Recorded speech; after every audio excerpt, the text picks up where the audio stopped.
Hello everyone, welcome to another video of Nu-Trix the Synth Guy.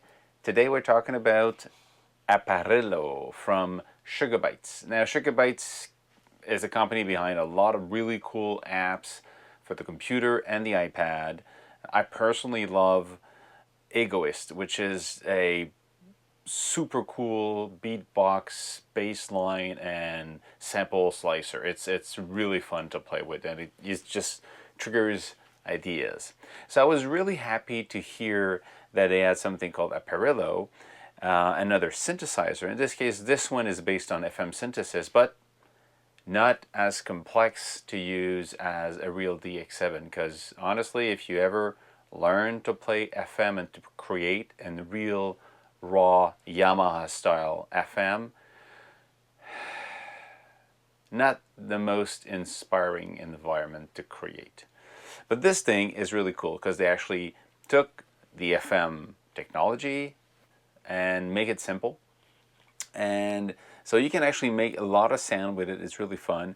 But it's really aimed first as an ambient synth to create ambiances and pads, and it's really made for sound effects, I would say. You can create, bass line and stuff like that, but that's not where it shines, But it does stuff that no other does.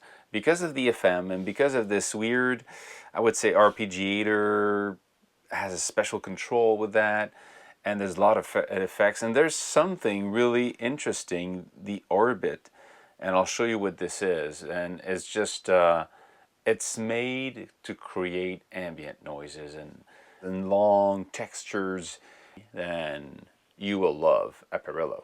So come with me, we'll go through it and explain how it works. Okay, Aparillo is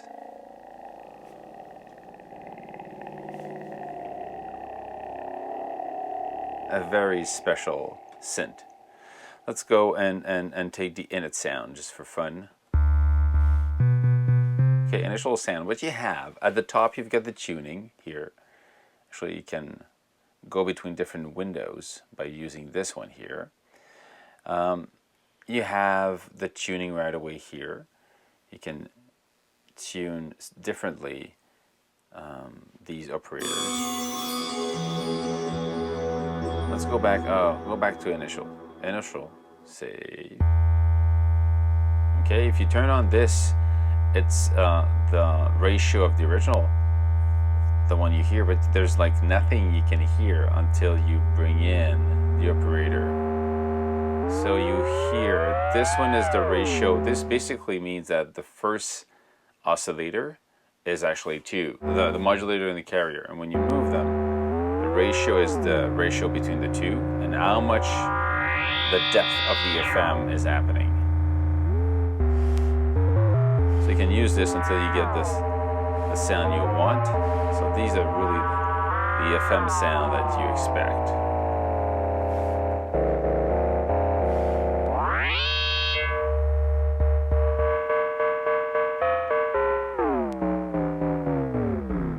Okay, so you can do this for this one, and the same thing for the other one.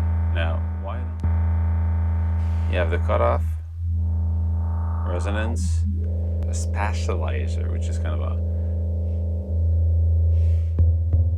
a room if you want. You get panner. You hear it move. There's a waveform used to move it, and the size of the room, the type of low pass, saturation low pass 2, which is a low pass 12 dB per octave. There's a different type here. You've got band pass, I pass, peak, com, and vowels. You have enough of. And then you look at these things at the bottom here. You go, what is that? Well, all of these are really powerful when you think about how you can actually control these sections. So this is for the panner. This one for delay.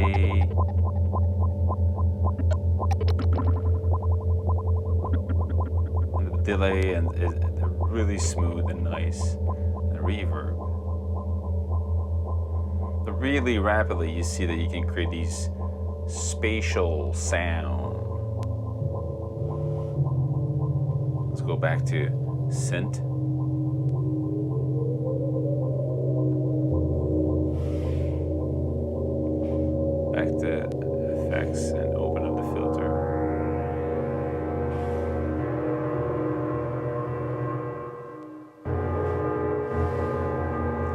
get the type. You can actually send from the LFO, so then you can have this movement. It's easy to have this, and then you go back, let's say to set here. Ratio, same thing. You say, well, I'm gonna have a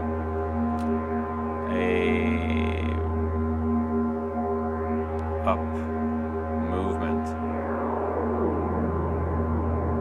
And I want it to go down. I want to close up.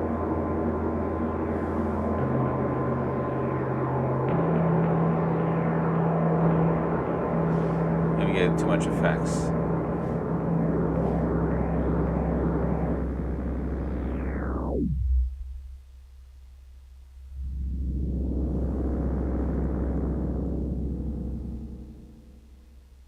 Let's have a little bit less LFO on, where's the filter here? This one here. Less close up. I want it to move, but not close totally. That's it. And then you have the envelopes, attack case, sustain, release, and modulation for the velocity here. It can be in unison or polyphonic. Polyphonic meaning every time you press a key, the envelope will be different for each key. Well, actually, it will be one envelope per key. Or in unison, I'll go through the same one. Now this window here, you got, in this case you've got for the modulation envelope, and you got the amplitude envelope here. Okay? This thing here is weird. This thing is kind of a modulator if you want. And you control one like this, the speed of the movement. It's kind of a sequence arpeggiator if you want. From up to bottom, you're controlling kind of the gray one, dark gray, and from the other side, left to right, you're controlling the light gray, almost yellow-ish. And then you can say, you can control the phase, the quantize, the jitter, gravitation, the rate. It can be triggered by MIDI. You can change the shape of it. You can create threshold. Let's go back here. No, not there. We're not ready for that. You can actually go envelope mode, threshold here. You can actually move this. When you have the threshold, you can say it's going to trigger when it moves across the threshold.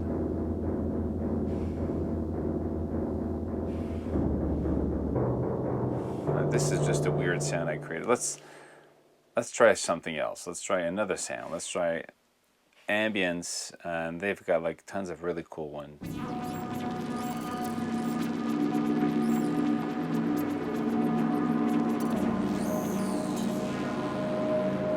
You go, okay, what is this? I mean, you've got all these control areas. You see that the movement is very slow, and it goes backward in this case.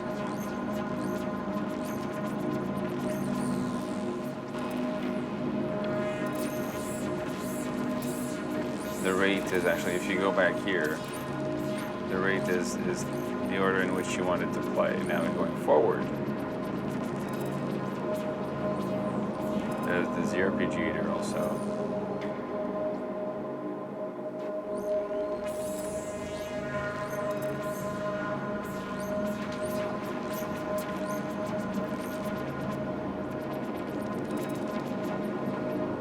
Back to effects. Let's bring down this.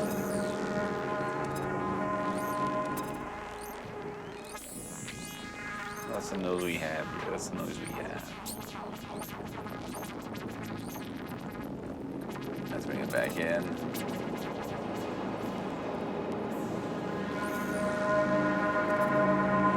So what's cool now, let's try this. You go into orbit and you have this window. This window is, if you look at all these little graphics here, all of these graphs are linked to the one you see at the bottom here.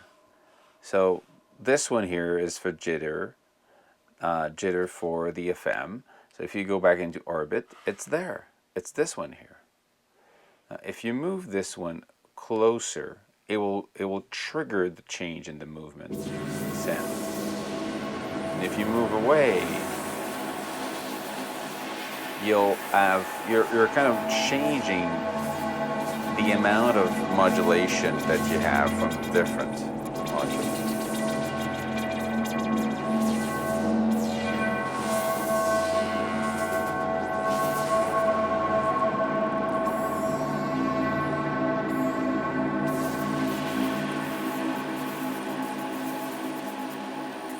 And you can actually record that movement. You go record.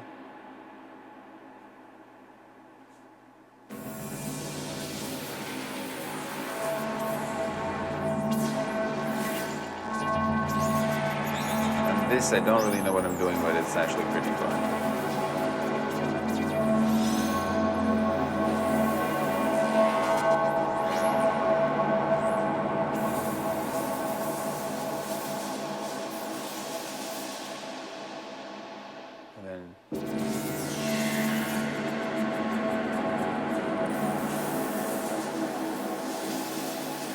This is just weird stuff. That's pretty cool. You can actually randomize. You can initialize the amount, the radius, the level, the pan. All of these things you can actually, move. You can place it where you want, and you actually can change the interaction. You want it to be closer. You want it to be radius larger for the effects. You want it to be pan on one side. How much you want it to be moving. And then if you try it again, now. Get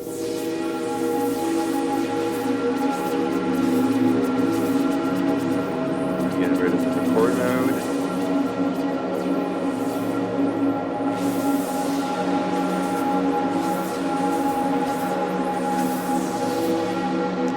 So it's really bizarre.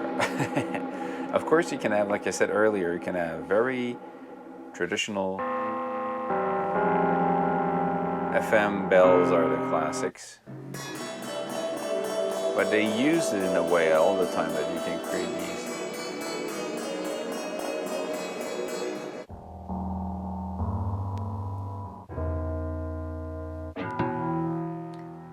cinematics. You've got these very cool cinematic sounds.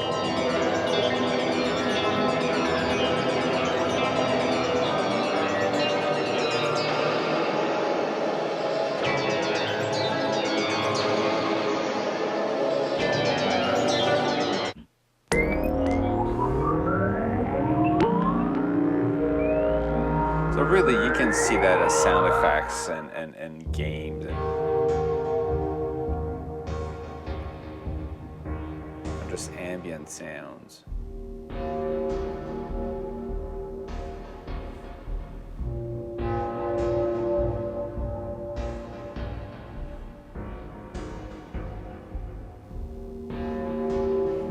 Sounds really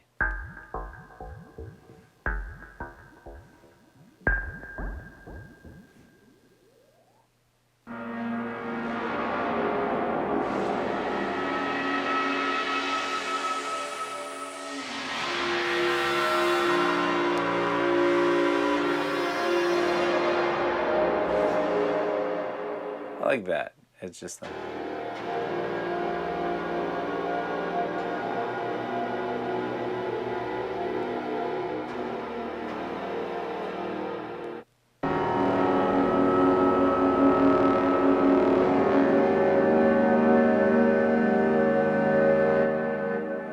so very ambient.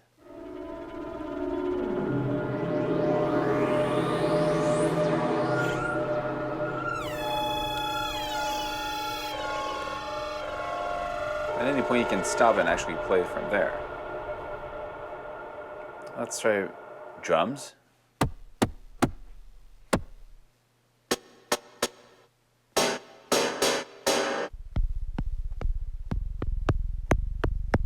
You can actually do something really cool with that. Let's try keys.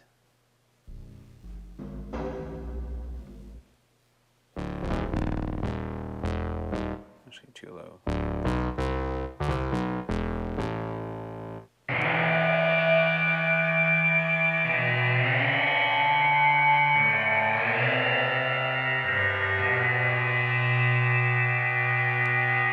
very ambient.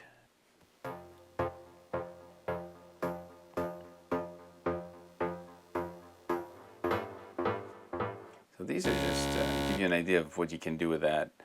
They're really, you can do different type of sound, but of course you can hear right away that these massive ambient sounds are the forte of this.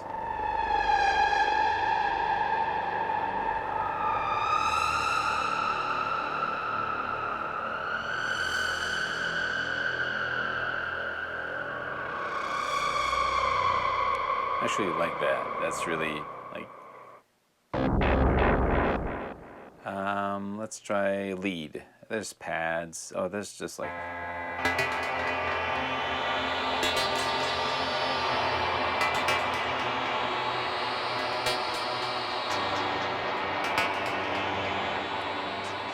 It's really, really powerful.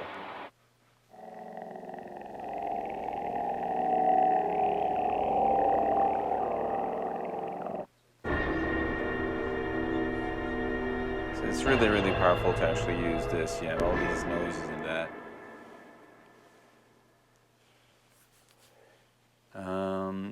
And that's it. I mean, I can just go through all the sound, but there's so many. But you can hear that the type of sound that this is aiming to do and is really able to do is these ambient textured sound that are either really good in very wide soundscapes, or for films or for games. Sometimes it goes beyond being a note and being just a moody ambience of sounds, and other time it's very clear. It's something you can play as an instrument. So it's really different.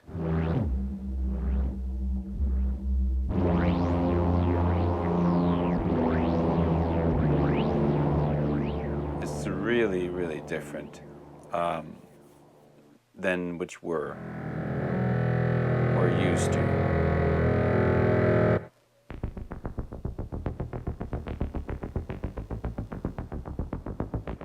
So it's a very particular type of synth, and it's aimed for a very specific niche of sound. And what it does really well. And this thing, this orbit section is totally wicked. So honestly, for somebody who wants to do soundscapes, either for music, for film, for game, even theater, this thing is, I think it's one of the cool tool. I mean, there's a lot of synths out there, but not a lot are aimed like this, specifically to soundscapes and ambiences. That's it. That's a Perillo. It is a synth. It can be used like any other synth, but it has this extra feature to make it sound very, I would say, ambience related. So if you like this, try it out.